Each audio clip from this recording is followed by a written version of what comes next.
Ito yung mga recommended ko na investments, no, para sa edukasyon ng anak. So number 1 ko talaga dyan ay ito. So pwedeng rental property, lalo na kapag usually kapag meron ka ng ano, no, may ah, meron ka ng inaay kung saan mo siya i-build yung rental property, tapos 10 years yung horizon mo. So mag-ipon ka for 9 years, and then on the 10th year, dun mo ipatayo yung rental property. By the following year, nanganganak na yon ng rental income. May pampaaral ka na sa anak mo. Okay? Next ay Pag-ibig MP2. So 5 years or more, ano? No, yung ano natin diyan, yung time frame natin diyan. So kaya ko siya gusto, no, kasi tax-free, 100% government guarantee. Okay? So paano natin gagawin yung Pag-ibig MP2, no, para strategy for the education of your child? So ang time to college niya ay 10 years, for example. Mag-open ka ng 1 MP2 account per year in the next 5 years. Tapos i-roll over mo yan ngayon, no, each MP2 account, no, as they mature on the 6 to 10th years. Tapos, kapag nag-start na siyang mag-college, di dun mo na siya withdrawin. Okay? So, paano ba siya? Kumari yan, no? So, yung year 1, nag-ano ka, no? Yan yung sinave mo, yung year 1. Year 2, mag-open ka ng panibagong MP2 account. So, hindi mo nahuhulugan yung year 1. Yung year 2 na yung huhulugan mo. Okay? Tapos, on the year 3, mag-open ka ulit ng panibago. So, iiwanan mo na yung 1 and 2, yung 3 na yung binubuno mo. Para the next 5 years meron ka, no? And then on the 6th year, dadagdagan mo na naman ng savings mo kasi ito, no, nag-mature na yung ano, 'di ba? Nag-mature na yung sorry, mali yung ano natin. Ay, ba't hindi na siya nakikita? Ay, hindi niyo nakikita. Ba't ganun? Okay, wait lang ha. Para makita niyo yung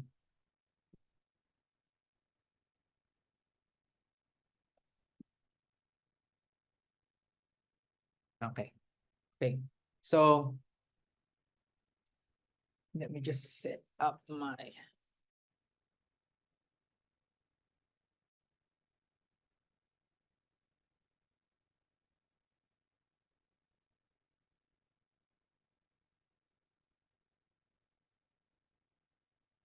okay. So,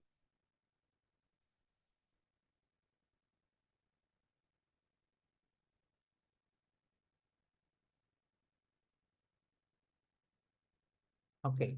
So, yung unang account mo dito na inopen mo, magmamature na siya, no? Yung inopen mo ng 1 year, magmamature na siya ng on the 6th year. So, idadagdag mo siya ngayon, ay mag-open ka ng panibagong account, tapos yan yung i-roll over mo dito sa panibagong account na yan, no? Tapos, itong portion na to, yan yung dinadagdag mo dun sa account na yan for that year.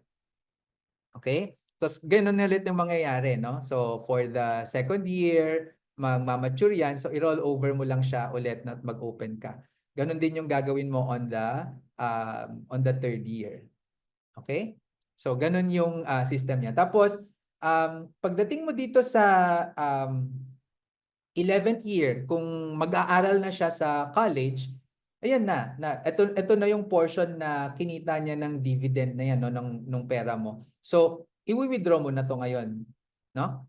I-withdraw mo na siya para punan yung pag-aaral ng anak mo for that year.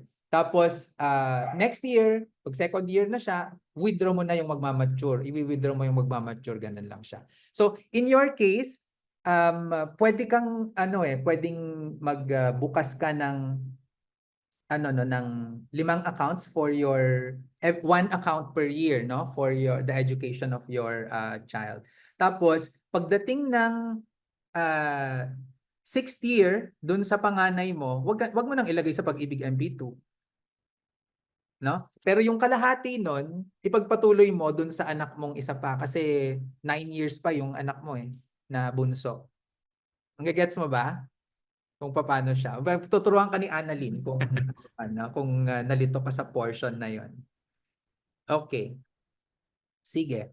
So, yan yung ano natin, no? So, yung recommended investments. Pangatlo ay government bonds. And then, rural bank time deposit is also nice. Number 5 ko dyan ay time deposit sa cooperatives. And then number 6 ay treasury bills and commercial bank time deposit. So, hindi na ito government bonds, no? Mga commercial bank na siya. Commercial bills. Money market and bond fund in mutual funds. Money market and bond funds in UITF, no? So, again, just to reiterate, negative negative list, no, ng investment for education. So wag niyo tong kukunin, mga VUL, stock market, balance fund, cryptocurrencies and non-fungible tokens. Okay? So yun yung sa education ng anak. So na answer na natin siya. Ang next naman ay 'di ba ang sabi ko kanina, ang isa sa mga responsibilities talaga kasi natin ng mga anak ay ng mga magulang ay we provide for our children even if we die, no? In the case ay kasi hindi naman natin alam kung kailan tayo kukunin ni Lord.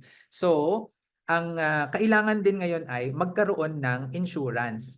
Para ba sa anak? Hindi. Para sa iyo. Okay?